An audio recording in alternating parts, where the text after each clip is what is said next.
What about my deposit? What happens to it?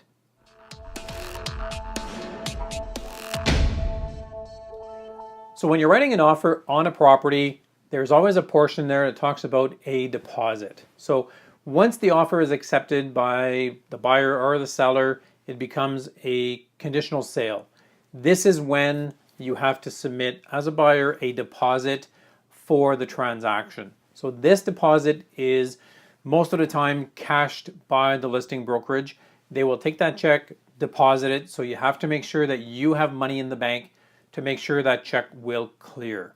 So one of the questions we get asked sometimes is, what happens if the deal falls apart? Inspection, finance, whatever the reason may be, that money will be refunded to you upon signing a mutual release and a termination of agreement.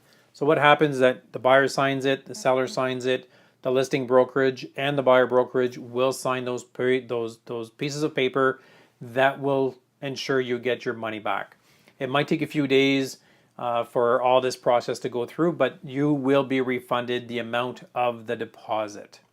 If the deal goes through, that money sits in that trust account until closing, and that money as a deposit can be part of your down payment. So very secure, very safe. You don't have to worry about it. It is your money. It's not going to go anywhere. So if you have any questions, if you want to discuss a little bit more in details how the whole deposit systems work, make sure to give me a quick call, or you can always email me at jeanricher@jeanricher.com. Merci beaucoup et bonne journée.